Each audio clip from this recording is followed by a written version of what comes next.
Cuando vi esta noticia este fin de semana, me acordé del vídeo de Maduro por la calle y hablan de unas viviendas y dice expropiese. Y la verdad es que estas propuestas dan miedo porque... Finalizamos el primer trimestre de este 2024, ¿vale? A tan solo un 3% de máximos históricos que ha estado el precio de la vivienda. Y desde enero de este 2024 los precios han subido un 11%. Estamos en ese momento en el que podríamos decir que hay una burbuja inmobiliaria de la misma manera que podría haber una burbuja en los precios de la alimentación, por ejemplo. Hola, bienvenidos al nuevo episodio de Ya Real Estate, del podcast que hacemos todos los meses. Estamos con Iván de nuevo otra vez aquí. Y como siempre, Iván nos presenta los temas de los que vamos a hablar hoy. Pues aprovechando que finaliza el trimestre, correcto. Ya estamos en la entrada de abril, seguramente esto lo veáis cerca del día 9, 8. Vamos a ver un poquito cómo ha cerrado el trimestre, qué es lo que ha pasado. Vamos a ver los principales datos, muy breve para no enrollarnos, y vamos a hablar de algo que luego que es bastante interesante, que es algo que se está dando bastante por las redes sociales, sobre todo a nivel más pequeño influencer, de que gente que alerta que hay una burbuja inmobiliaria. Entonces hemos recopilado información y hemos sacado unos datos, unos puntos para saber si hay una burbuja o no, tanto en el sector inmobiliario como en cualquier tipo de activo o cualquier tipo de moda que pueda estar sucediendo en el mercado. Luego vamos a ver los principales puntos y efectos negativos que está teniendo la entrada en vigor del nuevo índice, que lo hablamos en el último podcast y ya está completamente en vigor. Vamos a ver qué es lo que nos está pasando, sobre todo con algunos clientes, en especial a ti, que es las objeciones que te están poniendo. Y luego vamos a hablar también de la hipoteca fija, mixta y variable. ¿Qué es mejor? ¿Qué es peor? Que no hay ninguna fórmula mágica, sino vamos a exponer a día de hoy cuál de las opciones sería la más interesante. Eso es. Y ya acabaremos con una pequeña noticia que ha salido, que aún no está aprobada al 100%, pero que impacta mucho, que no vamos a hacer spoiler, lo veremos al final. Nos recuerda bastante a países latinoamericanos. No hagas más spoiler. Muy bien, pues empezamos, Iván. Si te parece, pues hacer un poco el cierre del primer trimestre, viendo los datos que hemos encontrado. Y como siempre, comparándolos con la realidad del día a día. Eso ¿no? es. Si quieres empezar a darnos un poco todos los datos. Mirad, finalizamos el primer trimestre de este 2024, ¿vale? A tan solo un 3% de máximos históricos que ha estado el precio de la vivienda, que era alrededor del 2007, 2008, cuando todo estaba en auge. Estamos tan solo a un 3%. Y desde enero de este 2024 los precios han subido un 11%. Recordad, no sé si te acuerdas, en el primer podcast que lo hicimos en enero, hablábamos y la gente hablaba de que, en el último trimestre, que los precios pues tenían que bajar porque era insostenible. Y ya han pasado 3 meses. De hecho, nosotros lo decíamos también en el podcast, que los precios no van a bajar. Lo repetiremos varias veces en el podcast, pero el problema al final es de oferta. Y lo estáis viendo en el gráfico. Exacto. Como sigue subiendo y seguirá subiendo, a no ser que lluevan pisos del cielo y se pongan a la venta. Exacto. Más cositas, tenemos un repunte de las hipotecas, estáis viendo en el gráfico. No tenemos los datos aún de febrero y de marzo, como es normal, pero ya tenemos los de enero, que no los teníamos en los otros meses. Y es que en enero se han firmado 33.128 hipotecas, y si vemos en el gráfico, cuando cerramos el año, vemos que decayeron de golpe y estaban alrededor de las 25 o 20.000 y ahora ya han vuelto a repuntar. Entonces la tendencia es que siga al alza, que de hecho estamos viendo, ¿no?, que en el mercado cada vez hay más. Bueno, ya hemos hablado también en anteriores episodios de la incertidumbre. Parece que esa incertidumbre ha desaparecido por el momento. Se prevé una cierta estabilidad y eso hace pues que la gente pues se vea capaz de tomar decisiones, ¿no? Eso es, sobre todo hemos visto también un aumento más de las solicitudes, las demandas que hay por las viviendas desde el año pasado. Y ya para terminar y finalizar, la última estadística es el Euribor. Lo estáis viendo en pantalla. ¿Y por qué están habiendo más hipotecas? Pues por esto mismo que acabas de comentar, esta estabilidad. Ya vemos como la gráfica está recta. La BCE también ha anunciado que en principio no lo subirán más, pero tampoco lo bajarán. Pero los principales analistas prevén una bajada, aunque aquí nadie tiene la bola de cristal. Nunca se sabe lo que va a pasar.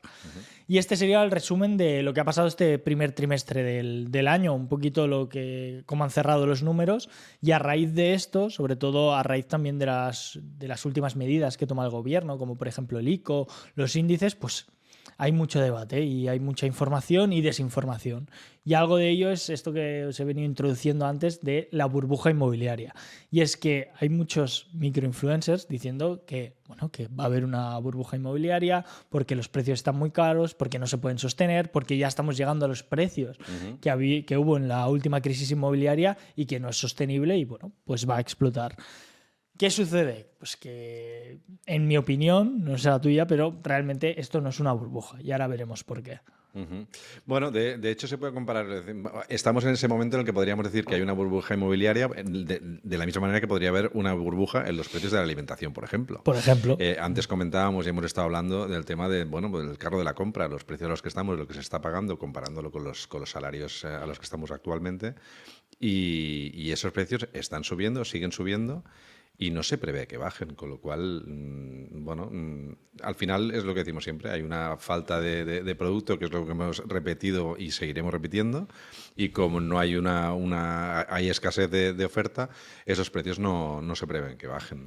Eso es, y al final hay que entender muy bien que es una burbuja. Y yo creo que la mejor forma de hacer esto es explicar muy brevemente cuál era la situación del 2007. Y las diferencias que hay con la situación actual. Claro, de forma muy resumida, una burbuja inmobiliaria al final, en una línea, sería una sobrevaloración de un activo, que la gente sobrevalora algo mucho y llega a un punto que alguien no está dispuesto a comprarlo, la gente lo intenta vender, entra en pánico y a lo mejor si algo valía 100 lo empieza a bajar a 20 para que se venda antes y ahí es donde explota la burbuja. Exacto, provoca una cadena de que la gente pierda toda la confianza y empieza a no creerse los precios a los que están y eso hace que se deje de comprar. Y esto mismo es lo que pasó en la última crisis, que empezó todo, ¿por qué? Porque antes, alrededor del 2007, pues todo iba muy bien, la economía iba súper bien, las economías en todo el mundo, sobre todo en Estados Unidos, que es donde se origina todo, iba de maravilla. Y había unos tipos de interés muy bajos. ¿Qué significa esto? Que el dinero vale poco y la gente puede acceder a créditos. Entonces, la gente tenía dinero, tenía acceso a créditos bajos, pero ¿qué sucedía ahí? Que a raíz de, creo que fue también el atentado, la crisis y la burbuja de los .com, la gente desconfiaba, ¿no? Tal vez en invertir en bolsa o en invertir en otros activos. ¿Qué hacen? Se refugiaban en el ladrillo, como ha pasado muchísimas veces, ¿no? Entonces, como había un acceso bastante fácil a créditos hipotecarios, pues la gente se lanzaba y tenía la capacidad de ahorrar esa entrada de poder acceder a un inmueble.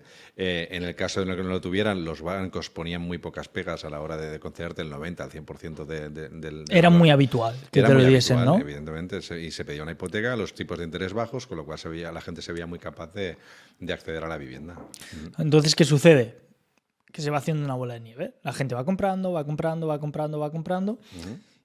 Y los bancos también compran, en este caso, las hipotecas. ¿Por qué? Porque ahí, digamos que la frase de todo el mundo era la misma, que era, en el peor de los casos, lo vendo más caro. Lo vas a vender más caro. O sea, ahí lo normal, claro, es que si os ponéis en mi situación, yo allí tenía 9, 10 años. Entonces, claro, yo me he informado luego, yo sabía lo que había pasado, que había una crisis, pero no la asimilaba. Pero allí lo normal era, yo qué sé, me compro una casa de 200.000, en el peor de los casos la vendo por 250, 200, 300.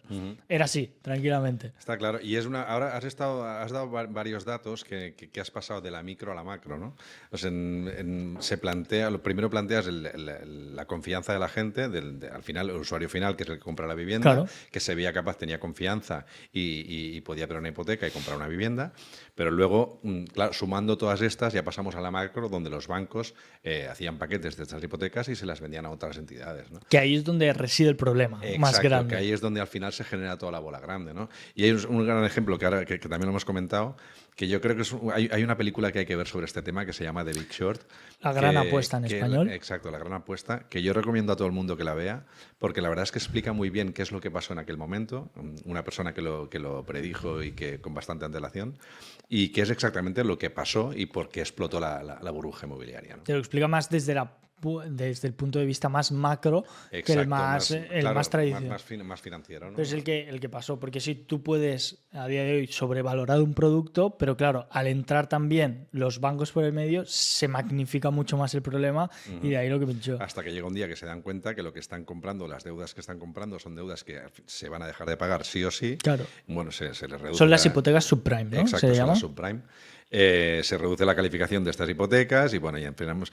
Yo creo que es un tema bastante complicado, complejo, como para explicarlo en 10 minutos, pero por eso el ver la película, porque lo explican, además en la película van explicando la historia de lo que pasó, pero además cuando hay datos que parece que son difíciles a nivel económico entenderlos, se dirigen a cámara y te explican exactamente de forma muy simple. Muy simple qué es lo que están queriendo decir, ¿no? Y por eso yo creo que es una película para verla, para aprender muy bien y para saber qué es lo que pasó y lo que y que no va a pasar ahora, porque ahí es donde te das cuenta que la situación es muy distinta. Claro. Entonces llega ese punto, la gente compra, los bancos siguen dando hipotecas y esto que comentas de la subprime, que al final vendían paquetes como a otros bancos, hasta que llega un punto que, como bien dices, pues se dan cuenta que no se pueden hacer frente. Pero ¿qué sucedía? Que claro, allí también era una época de expansión total donde, bueno, las construcciones, no había toda la construcción que hay a día de hoy. Entonces, los constructores construyen, ¿por qué? Yo hago una promoción y me cuesta X y tengo un margen de, yo qué sé, 200.000 euros. Si me está diciendo que si la hago de nuevo la puedo vender a 300.000, yo aumento mi margen un 50%. Bueno, de hecho, entonces era una bola. Claro, es que los créditos hipotecarios no eran solo a nivel usuario final del que compra una vivienda, sino a nivel promoción inmobiliaria. Claro. En aquella época yo me acuerdo que cualquier persona se atrevía, había mucha gente que se atrevió pues eso, a comprar viviendas antiguas, a tirarlas al suelo, pedir un crédito hipotecario para poder hacer un bloque de 5 o 10 viviendas. Y cuando todavía, que eso es otra de las el por qué cayó tanta gente también en aquel momento, cuando todavía no habían acabado de construir y tenían más o menos el 50% vendido de una promoción inmobiliaria, ya volvían a pedir un crédito hipotecario para hacer una segunda y una tercera. Entonces financiaban, con los créditos que les iban dando, financiaban la primera, la segunda y la tercera. Y en cuanto se dejó de vender, pues claro, perdieron absolutamente todas las promociones. De ahí los edificios y casas que hay a medias, ¿no? También. Exacto. Y ahí se genera, entonces los constructores seguían comprando y era una bola. Y claro, ¿qué pasaba? El constructor también tenía más beneficios. Entonces también podía pagar más a sus trabajadores. Y también en general, pues había más economía sumergida, había más pagos. Exacto, yo recuerdo en aquella época, tú dices que tenías 9 años, yo era algo más mayor, y sí que en aquella época muchos comentábamos y decíamos que se veían muchísimos coches de alta gama por la calle, porque, bueno, pues gente trabajadora y que se ganaba muy bien la vida porque tenían mucho trabajo, albañilería, etcétera. Bueno, pues todo lo relacionado con el mundo de la construcción, se ganaban muy bien la vida porque trabajaban muchísimo y a la vez de que trabajaban y tenían buenos ingresos, pues luego pues no tenían problema a la hora de meter en la hipoteca que pedían para comprarse una vivienda, pues también metían otros gastos como era el viaje de vacaciones o el crédito del coche, o lo pagaban a un tipo de interés muy pequeño porque el banco no ponía esas restricciones que pone a día de hoy, por eso también la gran diferencia. Y la gente se endeudaba sin ningún problema y podía pagar esos préstamos durante el tiempo que duró, ¿no? Claro, y eso, bueno, como dices, es algo utópico, algo surrealista, y llega un punto que la gente dejó de pagar, pues porque o perdía su trabajo o porque no podía pagar, y claro, eso desencadena en una bola de nieve. Exacto. Es decir, si antes yo la vendía a mi casa o la compré por 500, yo tengo una hipoteca sobre 500.000, por ejemplo. Si me estás diciendo que ahora el precio ha bajado a 300.000, yo estoy pagando una hipoteca de 500.000 para una casa de 300.000. Había mucha gente que pues dejaba de pagar y a lo mejor prefería que se la quedase el banco. Y de allí gente que, bueno, pues tampoco podía pagar y las bancas, las casas se las empezaba a quedar el banco. ¿Cuál es el problema de aquí?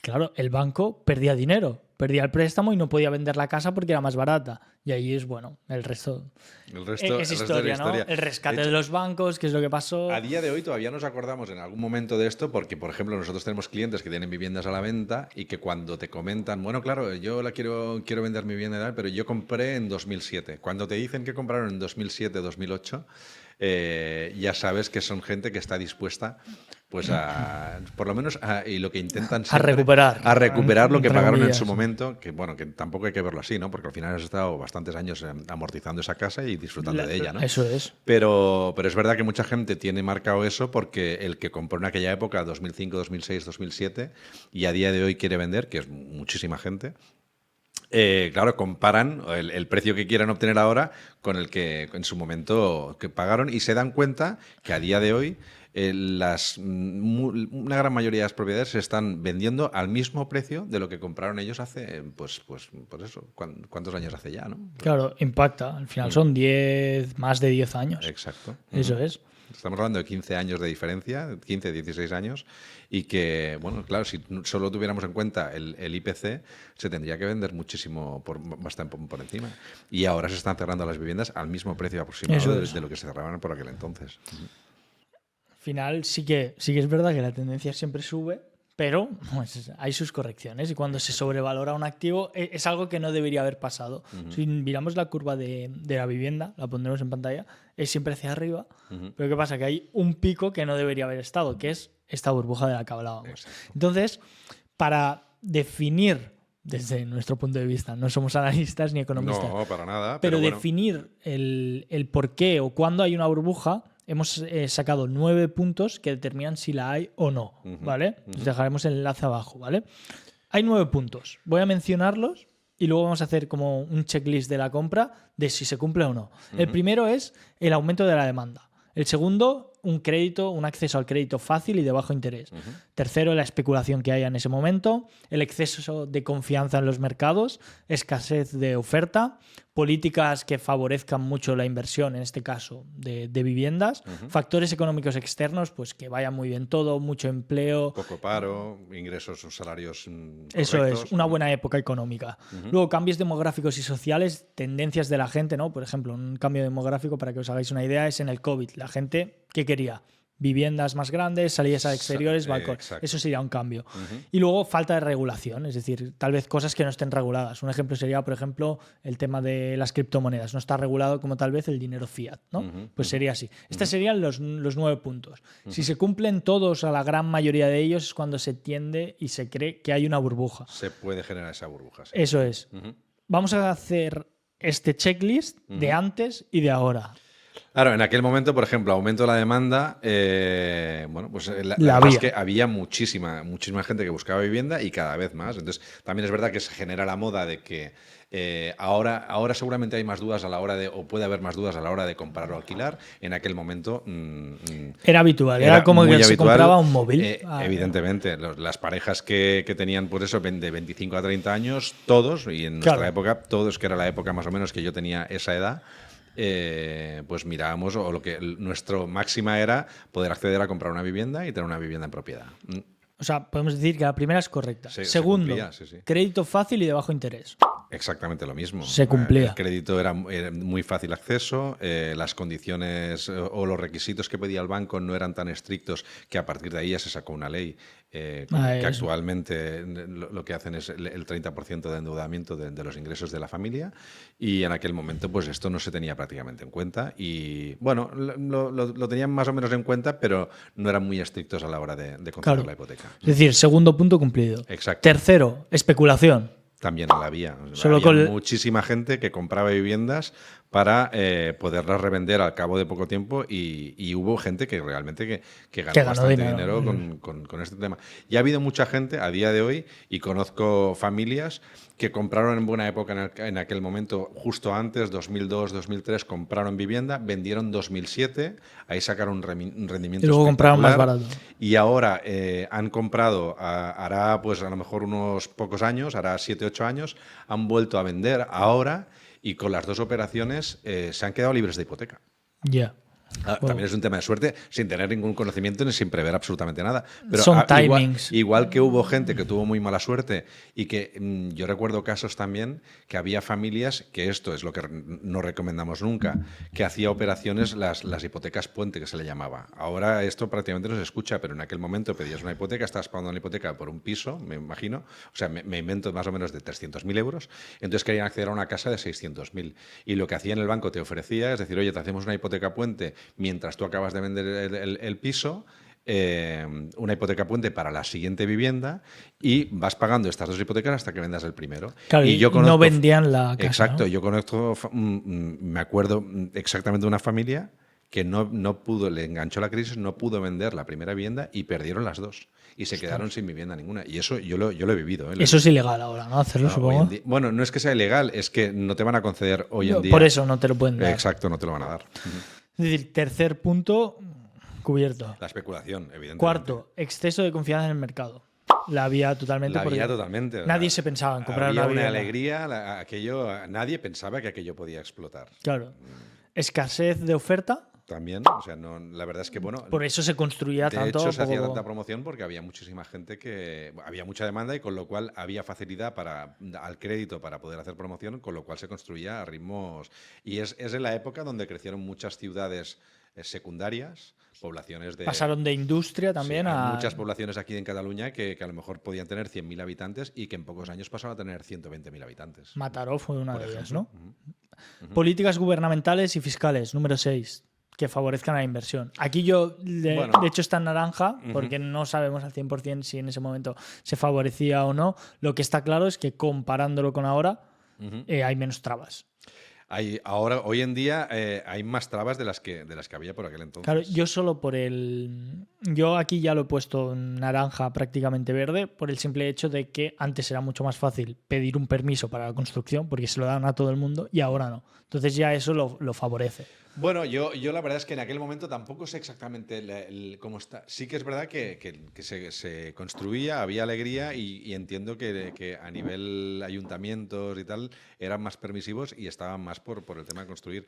Hoy en día, lo que sí es que hoy en día todo el mundo se queja de que es muy complicado a nivel de permisos, a nivel de y especificaciones que te dan para hacer la vivienda, que sea aerotermia, que sea una serie de etcétera, hay un porcentaje de VPO, eso hay muchísimas cosas que ponen trabas a la hora de construir y eso, con la diferencia de ahora también, bueno, pues que antiguamente, que aquí no lo hemos puesto, pero que antiguamente había una estabilidad a nivel de precios, era muy importante a la hora de hacer promociones, que no tenías una variación de precios de materia prima diferentes, y hoy en día es muy difícil poder hacer unos números ciertos a la hora de hacer una promoción porque no sabes qué es lo que va a pasar con los precios, ¿no?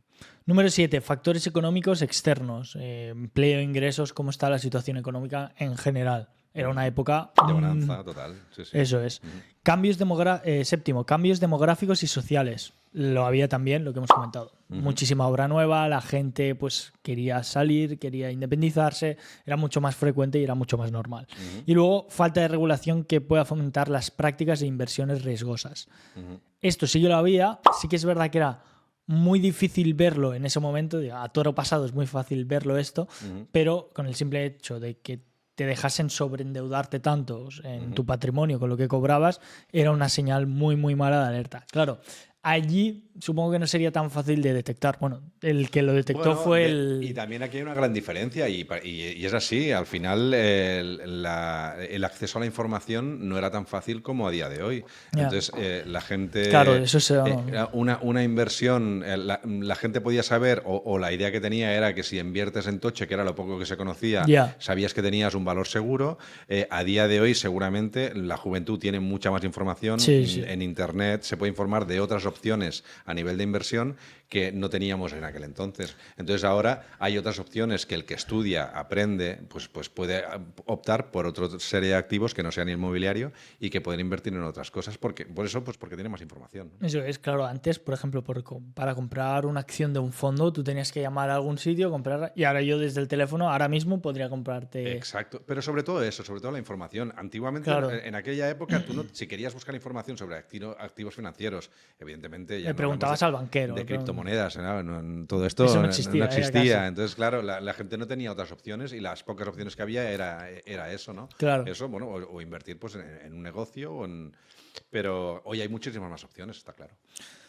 Pues esos serían los requisitos y ya estamos viendo que los cumplen todos prácticamente. En aquella época prácticamente todo se cumplía y vamos, es que era una bomba de relojería, ¿no? ¿Por qué creemos que no hay una burbuja? Porque si lo comparamos con ahora, el primero, aumento de la demanda. Hay una demanda. Hay demanda, pero hay una demanda que es estructural, o sea, no es una variación, pero hay una demanda que está ahí latente, pero también provocada por una falta de oferta. O sea, simplemente... Sí, eso es, pero no hay una demanda de decir que tú pones un piso a la venta y te entran 60 solicitudes como pasa en el alquiler, sino que es algo mucho más controlado. Exacto. Por el simple hecho de que la gente no tiene el capital para acceder. Entonces, no hay una demanda significativa. Crédito fácil y de bajo interés. No lo cumplimos. Bueno, hoy no hay crédito fácil. De hecho, estamos Evidentemente- en los peores momentos ahora sí, mismo. y bueno, y sí que es verdad que tampoco queremos decir que los bancos no estén dispuestos a conceder créditos hipotecarios. Sí que lo están, lo que pasa es que hay una serie de requisitos que tienes Eso que es. cumplir. Si los cumples, y al igual que la compra de... Porque hay muchas, también hablamos muchas veces de que, bueno, para montar un negocio hoy en día es muy complicado porque los bancos nos dan dinero. Yo creo que no es así. El que tiene una muy buena idea y que quiere montar un negocio hoy en día, Claro. realmente si el banco hace el análisis de riesgo y ve que realmente es viable, pues no tienes por qué tener problema. Pero claro, lo que faltan son buenas ideas. El resumen es ese, que se mira muy mucho lo que van a, no como antes, que le daban a cualquier persona una hipoteca. Luego, especulación. No creo que haya una especulación. A lo mejor sí que en casos puntuales, pero no es lo normal que la gente piense, voy a No, comprar yo- para vender más esto caro. traído a tierra, lo que decimos siempre, con clientes que nosotros tenemos ahora que están buscando vivienda, yo ahora mismo no conozco a personas que piensen en comprar para volver a vender en poco tiempo y para ganarle un dinero. Sí que hay gente que se dedica, pero bueno, porque es su negocio del comprar viviendas que están por reformar, que reforman, que venden, pero bueno, no buscan el pelotazo, lo que buscan es tener un trabajo, un negocio que funcione es y su tener una trabajo. rentabilidad, evidentemente. No es un inversor minorista. Exacto. Exceso de confianza en el mercado, tampoco. Tampoco lo La hay. gente se lo piensa mucho, de hecho, a la hora de contratar Sí, una sí, hipoteca. cerrar operaciones es complicado porque la gente antes de tomar una decisión y mira. de firmar un papel se lo piensa, se lo remira, busca muchas opciones y aunque no hay muchas opciones donde buscar, pero sí que se lo miran y es verdad que las operaciones, pues bueno, que la gente se las piensa muy mucho. Escasez de oferta. Esto sí que lo hay, sería una que cumpliría. No Y hay, esto lo hay, lo va a ver y va a seguir habiendo. no hay producto. Ujú. Políticas gubernamentales y fiscales que favorezcan la inversión, ¿no? Para nada. De hecho, ya lo comentaremos más adelante, todas las trabas que nos están poniendo. Ujú. Factores económicos externos macro, empleo, ingresos. Ahora mismo estamos en una época que no es de abundancia económica. nada. De hecho, Ujú. venimos de del COVID, de toda la crisis, todo lo que nos pasó. Cambios demográficos sociales significativos. No hay mucha construcción nueva. Tampoco hay gente que quiera cambiar, irse hacia los pueblos, sino que está todo concentrado en el mismo Hubo sitio. un pequeño repunte de un cambio después de la pandemia, lo que Pero- hemos comentado antes, que salían de las grandes ciudades, que tenían espacios abiertos, pero eso ahora parece que se ha estabilizado. Eso es. Y luego falta de regulación que puede fomentar prácticas y inversiones riesgosas. Ya se cubrió con esto que nos comentabas antes, de que Exacto. ahora para pedir una hipoteca tienes que tener, pues, no superar el 30-35% de tu capital y mil y una variables que se miran los bancos a la hora de facilitarte. Por eso creemos que no hay una burbuja inmobiliaria. Y es que no se cumple ninguno de estos puntos. Y nos repetimos a lo mismo que lo hemos dicho en este podcast, en los otros, y nos lo repetiremos siempre, que al final es un problema de oferta. Exacto. Vamos a ver ahora, nada, un pequeño clip que nos comenta Pau Antó, que no sé si lo conocéis, que bueno, es un economista y un inversor inmobiliario y que nos comenta en esto. Una cosa que yo creo que te he preguntado casi siempre que nos hemos visto, Pau, porque es la típica pregunta que te harán. ¿Ves inflado el mercado español? Porque yo creo que hay mucha gente preocupada con la situación, está todo muy caro, los alquileres están muy caros, los precios están caros. ¿Lo ves inflado? El mercado español está inflado, como lo está la cesta de la compra en España y como están tantas cosas en España. Es decir, yo creo que en general hay un problema muy grande del coste de vida en general. Y la vivienda es un problema lo que cuesta la vivienda. Como es ir al supermercado, llevarte 2 bolsas y que te cobren más de 100 euros. Entonces, no sé qué solución, y eso que soy economista, tiene todo esto, pero es cierto que los precios han subido mucho y los datos macros en ese sentido no indican que vayamos para otro lado. Es decir, nada indica que el precio de las viviendas vaya a bajar. De hecho, falta muchísima vivienda en alquiler y eso al final lo que hace es que los precios tiendan a estar en el alza. Eso es lo que nos comenta Pau Ujú. y de hecho has comentado tú también al inicio del podcast, y es que nos alarmamos mucho por el precio de la vivienda. Ahora está como vamos a llegar a los niveles de 2007 o va a pasar lo mismo, va a cambiar todo, pero es que Bueno, es que la situación es muy distinta y que los precios de absolutamente todo han subido muchísimo.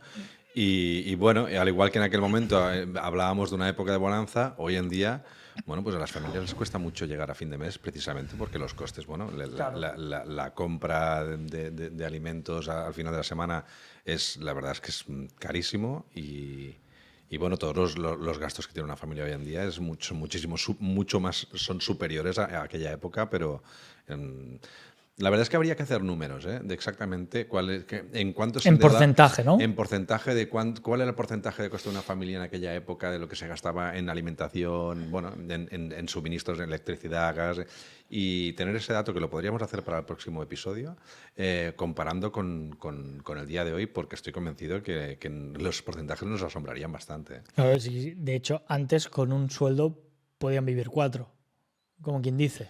Bueno, bastante antes, bastantes años anterior. Si estamos comparando con la época 2007-2008, no, pero antes sí. O sea, la tendencia es que, bueno, ahora, de hecho, antes tú te podrías comprar una casa, el piso de soltero, ¿no? Que se decía. Ahora para comprar una casa o dos o estás fastidiado, digamos.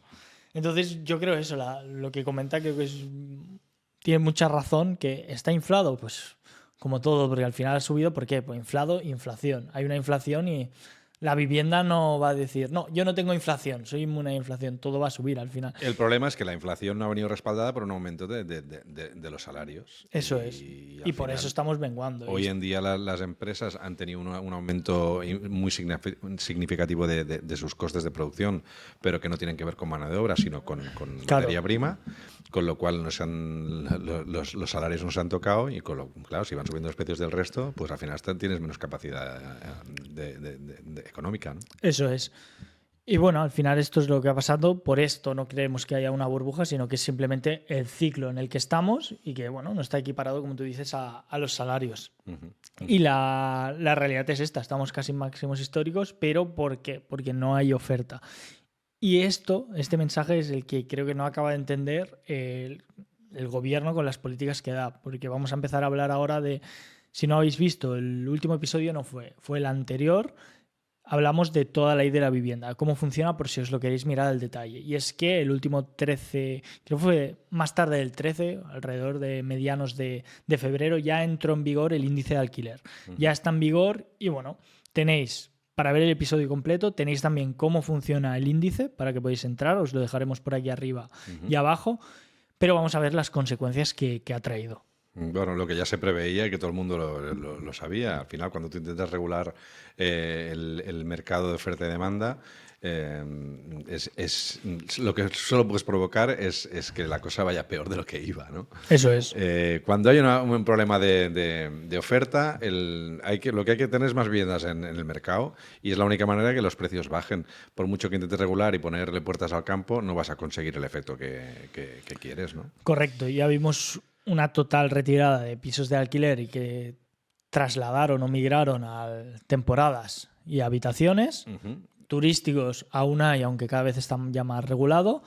Bajó la oferta por completo y antes de la entrada en vigor los precios se dispararon. ¿Qué sucede? Que todas aquellas viviendas, sobre todo las que no han sido alquiladas nunca o durante los últimos 5 años, y todos aquellos grandes tenedores se tienen que regular por este índice que comentamos, que es al final tú pones la dirección del catastro o la dirección que puede entrar cualquier persona en la web y te dice un rango de precios donde se puede alquilar. ¿Qué sucede? Que este rango de precios es muy inferior al precio de mercado o por el que se estaban pagando. Bueno, hay casos en los que es muy inferior, casos que no tanto, pero bueno, es más resumen, inferior seguro. Es inferior siempre, ¿no? Entonces, ¿qué nos está pasando? Pues bueno, por ejemplo, y esto nos ha pasado esta semana. Un caso real. Un caso real, pero total, esta semana no, es que estamos hablando de antes de ayer. Familias que tienen unos ahorros, que apuestan pues por el inmobiliario y que están buscando activos para poder invertir, tener ese dinero invertido para que el IPC no se lo coma en el banco, y que quieren invertir y que su idea es comprarlo para ponerlo en alquiler y tener una rentabilidad. Pero ¿qué pasa? Que al final, cuando les dices los números del índice de la rentabilidad que tienen, es que no les sale a cuenta. Claro. Entonces dejan de comprarlo. Con lo cual, esta semana hay una vivienda menos del mercado donde estamos nosotros que vaya a salir de alquiler. Esto nos ha pasado ahora y que nos va a seguir pasando seguro, ¿eh? Pero claro, una vivienda que se podría alquilar y que una familia podría tener acceso a esa vivienda, Se retira. se retira. Porque será acabando de ser de venta o de cualquier Exacto. otro tipo de cosas. Y eso es algo que, bueno, lo que tú dices, al final a nivel de inversión, si lo miras con esos ojos, perjudica mucho. Yo tengo un ejemplo también de ahí en la zona donde soy yo, de Torredembarra, que era un piso que vale unos 189.000 euros, creo que está al mercado, ¿vale? Y eso tranquilamente tú lo alquilas por 900, 950 euros o ponle 800. ¿Qué pasa? Que cuando tú sacas el índice te están obligando a alquilar ese piso por, creo que eran 680, 670. Es decir, un 25% menos. ¿Qué vale? Entonces, ¿qué va a pasar? Que lo va a comprar alguien para vivir allí. Pero ¿qué sucede? Que esa persona, va a tener menos personas que lo quieran comprar porque los inversores van a estar a un lado. Luego, por otro lado, va a haber una ralentización de allí de la venta porque no será tan fácil vender. Y la persona que se lo quiera comprar ya sabe que va a tener que vivir ahí porque alquilarlo va a ser imposible. Porque a lo mejor estamos hablando que si puedes tener una rentabilidad, yo qué sé, de un 4 o un 5, que tampoco es muchísimo, se te puede menguar tranquilamente a un 3. Y todo esto bruto. Que luego te queda y nada. todo esto atado a la inseguridad jurídica de Eso es. impagos, de ocupación, etcétera, etcétera. ¿Qué es lo más probable que hagan? Es que están intentando tapar algo con un parche que no tiene sentido, porque la gente que hará, pues lo pondrá turístico, lo pondrá por temporada o lo pondrá por habitaciones. Está Y claro. no va a funcionar. De hecho, ya nos están preguntando mucho cómo funciona el alquiler por temporada, el alquiler por habitaciones, si se puede hacer, si no Claro. se puede hacer. Todo esto, bueno, pues es un tema que la gente seguramente cada vez lo va a mirar más y que seguramente pues haremos también algún otro episodio explicando un poco cómo funciona todo esto. Eso es, y al final, bueno, lo que decimos siempre, es una ley, una política que no beneficia ni al propietario, porque le pones pegas, pero ni al inquilino, porque el inquilino no va a poder alquilar, porque el propietario lo va a quitar. Al inquilino que está actualmente es posible que le beneficie, sí, claro, pero es lo que decimos, al No, final, a la tampoco. larga tampoco. O sea, a corto es muy probable, pero a medio o largo no le va a beneficiar. No, pero es que en el que está en la vivienda tampoco le beneficia al inquilino, porque se mantiene ese contrato. Y el que, aunque sea gran tenedor o aunque ya esté alquilado, el contrato sigue vigente. Cuando acabe el contrato, pues ¿qué hará? Aporta y vendo el piso o lo cierro o lo que sea. De hecho, dos datos muy rápidos. El 80% de las viviendas que hay en toda España pertenecen a un propietario. Es decir, que solo son de una persona. Cada persona tiene una vivienda. El 80% tiene solo una vivienda. Y luego es solo el 0,3% que tienen más, o sea, 5 viviendas o más. Es decir, que esto de los fondos y tal... Bueno, sí que habrá fondos que a lo mejor tienen... Exacto. Aunque tenga 100.000 viviendas, pero ponerlas al mercado tampoco va a significar... No. Y a ver dónde están esas viviendas. Que si están en Madrid 100.000 viviendas o en Barcelona, oye, seguramente sí que haga mover significado, pero si está en un pueblo donde no quiere ir a vivir nadie, ¿de qué sirve eso? Claro. Ahí está. Y bueno, ya cerrando este tema y abriendo uno nuevo, vamos a hablar muy rápido, hipoteca fija, variable o mixta, porque tenemos un gráfico que a mí me ha sorprendido de cómo se están cerrando las hipotecas. El apartado de color así más fosforito serían las hipotecas que se cierran fijas. En naranja, en lila tenemos las tipo mixto y el tipo variable es el gris. Y vemos cómo desde finales del 2023 ya se han ido cerrando y han ido aumentando muchísimo el apartado morado, Bueno, el lila. aquí ves, se ve muy bien en esta gráfica las entidades financieras cómo han ido actuando con el paso de estos últimos meses y con las noticias económicas que han ido habiendo, ¿no? Llegado un momento, cerraron el grifo en su momento cuando la gente dejó de demandar hipotecas por la incertidumbre que había. En cuando han visto que más o menos se empezaba a estabilizar, han intentado sacar un producto al mercado, todas ellas, que ha sido el mixto, para bueno, pues para el final es su negocio, ¿no? Eso es, tienen que ganar dinero. Claro, y han estado ofreciendo mucho el tipo mixto para que la gente tuviera la certidumbre durante 5, 7, 9 años de que va a pagar una cuota, la misma cuota todos los meses, y luego una vez pasada este periodo de incertidumbre, pues que pueda pasar a variable. Y es verdad que ya aquí el gráfico se para en el Finales de 2023. Finales de 2023. Es verdad que ahora ya, el primer trimestre, ya estamos viendo Fijas. que el color lila seguramente va a ir desapareciendo y se va a convertir todo en color verde con hipotecas fijas. Ahora ya prácticamente todo. De hecho, bueno, depende. Al final depende mucho del perfil de la persona que contrata la hipoteca, ¿no? De si quiere asumir más riesgo o menos riesgo y del conocimiento que pueda tener del mercado, que muy poca gente sabe muy bien lo que va a pasar. Entonces, lo que están recomendando hoy en día las entidades financieras, que nos reunimos la semana pasada con el director de una de las entidades, que, bueno, para explicarnos qué es lo que estaban ofreciendo y que si queremos hablar con nuestros clientes y, bueno, al final un poco buscar las sinergias. Y nos decían que lo que están ahora, de hecho, estaban ofreciendo un mejor tipo de interés a hipoteca tipo fijo que un 0,10 por debajo la fija a la mixta, con lo cual lo que están potenciando es el tipo fijo. Al final, como dices, el banco es un negocio y lo que quiere es buenos perfiles económicos, pagadores, y tal vez le da igual reducirse un poco el interés con tal de asegurarse que esa persona te va a pagar durante tanto tiempo. Y además que con un tipo fijo es mucho más complicado que te vayas a otro banco y hayan subrogaciones de hipotecas. Y se están buscando el obtener beneficios en otro. Primero captar al cliente, tener el cliente en la oficina y a partir de ahí pues intentar venderle otro tipo de productos. Y muchas seguramente irán con vinculaciones, ¿no? Bueno, claro, evidentemente siempre pues, te ofrecen las vinculaciones de tener la nómina allí, de tener un seguro de vida, etcétera.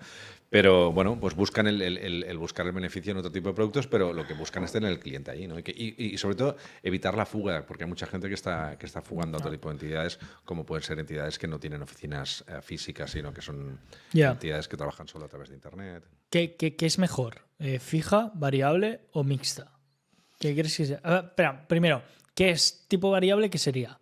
Tú pagas una hipoteca y ¿en qué se basa el precio de la hipoteca? Bueno, en el Euribor, ¿no? Es decir, ese precio... Dependiendo de la fluctuación del Euribor, se va revisando, normalmente depende de las condiciones que hayas firmado, pero semestralmente o anualmente, y dependiendo del Euribor, pues te va variando el tipo de interés al que tú pagas esa hipoteca. ¿La mixta? La mixta lo que hacen es, durante un tiempo, durante los primeros años normalmente del pago de hipoteca, es un tipo fijo, puedes negociar 3, 5, 7, 9 años, depende de la entidad financiera. Lo que ¿Siempre pagas lo mismo? Pagas lo mismo durante esos años y a partir de esos años pues ya pasa a ser un tipo variable, como la variable que hemos hablado anteriormente. ¿Y la fija? Y la fija es un tipo fijo. Durante 30 años toda la pagas vigencia lo mismo. del crédito. Dependiendo del perfil y de los conocimientos financieros de la persona que lo contrata, todo es válido realmente. Al final es hacer también futurología, porque bueno, esto es como la bolsa, como bueno, el Euribor. ¿Quién sabe cómo va a estar el Euribor dentro de 2, 3 años? Es que depende, claro, no sabemos. Después de haber tenido una pandemia, de haber tenido últimamente la guerra de Rusia-Ucrania y todo lo que está pasando en el mundo, el color gris no debería existir. Es que es imposible hacer una previsión de lo que pueda pasar. Ya en estabilidad, teniendo en cuenta que no va a pasar absolutamente ningún evento que dé la vuelta al mundo, ya es complicado saber cuál va a ser la evolución, incluso para los economistas de macro que están todo el día informándose. Pues imagínate sin saber qué es lo que... Bueno, pues para mí ahora mismo, yo tengo hipoteca en tipo variable porque en aquella época no existía o si existía, no se hablaba de ella. Pero yo ahora, si tuviera que... Pero no existía significa que, o sea, tú puedes ir a un banco y te pueden dar tus ofertas de hipoteca y decir, solo hay variable, no te ofrezco tipo fijo. ¿Eso puede pasar? Bueno, pero es que yo no lo sé si puede pasar. Lo que pasa es que tú vas... con toda la información que vas escuchando... Ya, y asocias que lo normal es variable. Lo normal es esto y no... Como que conducir, tienes que ir por la derecha. Exacto. En otro país, sí. En aquella época nadie se planteaba o al menos la gran mayoría de gente que yo conozco no se planteaba una hipoteca tipo fijo. Claro. Bueno, también es verdad que a las entidades financieras no les interesaba porque el tipo estaba muy bajo y todavía iba bajando el Euribor. Y claro, dependiendo cuál era el tipo de interés, pues siempre se hablaba de variable. Yo es que no me imagino un escenario donde yo vaya a contratar una hipoteca y no la contrate a tipo fijo. Bueno, se me complicaría mucho. Porque, o sea, tú vas a tener una incertidumbre durante 30 años de que sí, que puedes pagar menos o puedes pagar más. Bueno, pero eso es una cosa de mentalidad que ha cambiado después de pasado lo que hemos pasado estos últimos años. Antiguamente, o sea, nadie se imaginaba, o sea, tú más o menos veías una evaluación, que también es porque era una burbuja.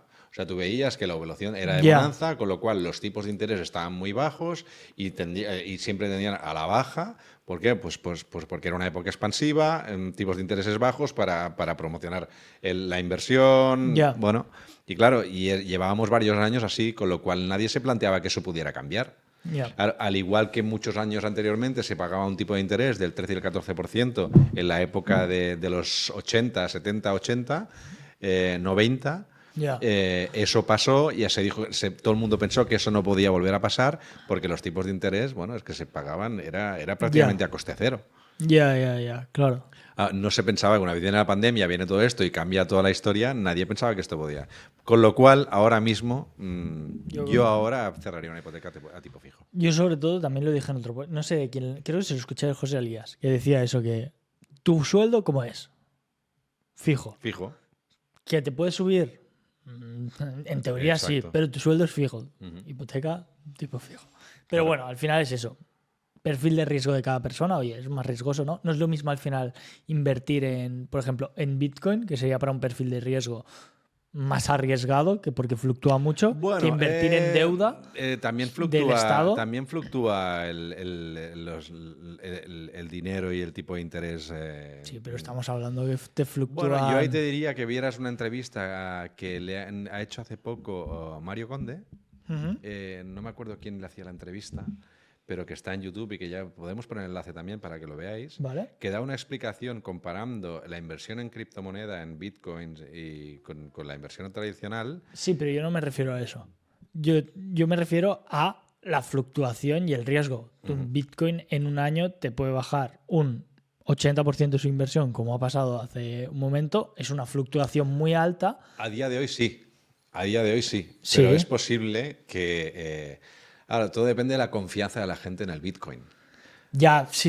Estamos hablando que todavía es un activo que se conoce muy poco, que parece que solo tienen acceso o que la gente conoce los que están muy metidos en el tema. El resto es ciencia ficción todavía a día de hoy. Para mí, yo creo que la gran mayoría de la gente, el Bitcoin es ciencia ficción, ¿eh? Entonces, también hay muchos miedos a que eso se democratice. Sí. Porque al final pierden el control los estados y los políticos de eso, ¿no? Pero yo recomiendo que se vean entrevistas, la que te decía, porque dices tú, bueno, es que no hablaba de eso, pero al final todo es lo mismo.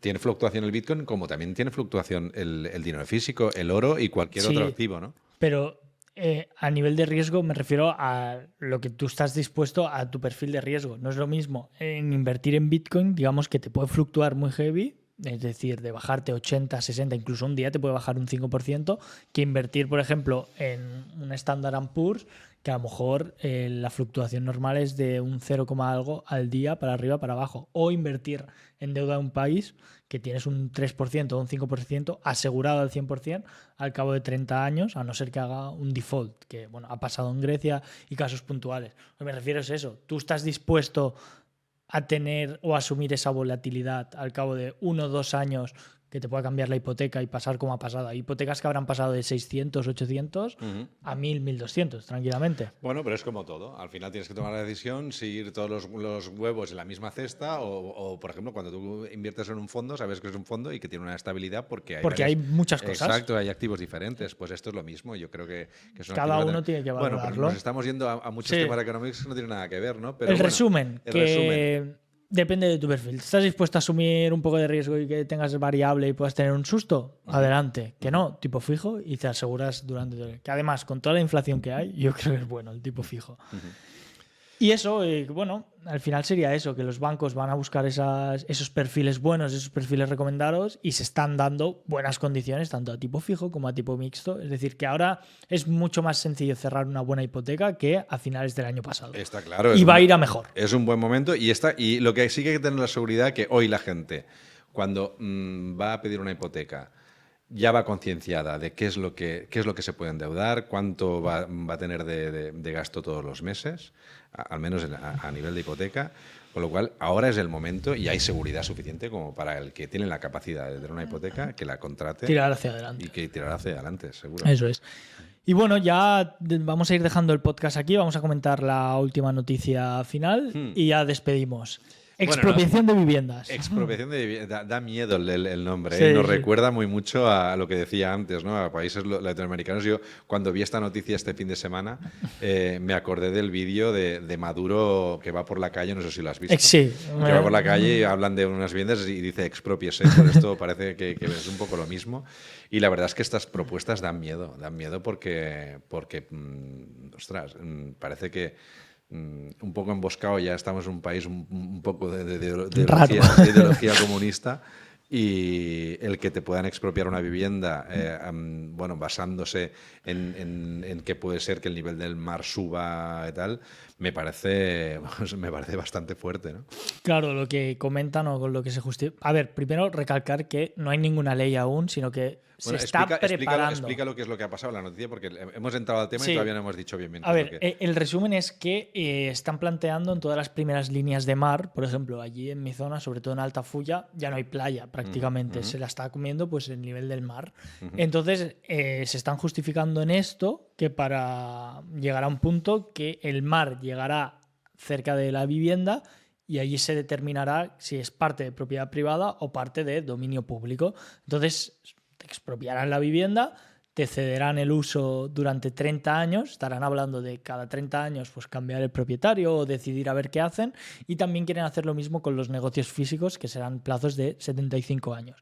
No hay mucha información, os dejamos los dos enlaces abajo, pero esto es lo que se está planteando a día de hoy. Y lo achacan esto sobre todo a el cambio que hay, sobre todo en el nivel del mar, que se están comiendo las playas, pero bueno, tú tampoco creo que te puedas hacer una ley de esto si a lo mejor dentro de 20 años cambia también el nivel del mar, porque yo que sé, hace un frío brutal y cambian todas las temperaturas, cambian mil historias. Yo creo que al final es aprovechar que el Pisuerga pasa por Valladolid y que con esta excusa vamos a intentar expropiar viviendas. La vida es verdad que, o sea, el no respetar la propiedad privada me parece algo, o plantearse no respetarlo, me parece... Pero ya lo están haciendo, tampoco me sorprende mucho. Si Bueno, te están obligando a poner el precio del alquiler que tú quieres...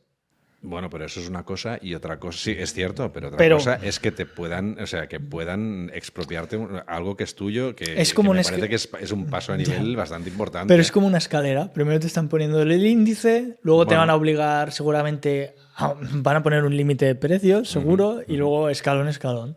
Y bueno... Bueno, tú imagínate que hay gente que está pensando, es que es lo que decimos, que hay gente actualmente que está pensando en comprarse, los pocos que pueden plantearse comprarse una segunda residencia o una primera residencia al lado del mar, y que solo con estas noticias, yo si esta semana me estuviera planteando comprar una vivienda cerca de una playa, me lo estaría replanteando, pensaría, me voy a esperar a ver qué conseguimos durante este tiempo.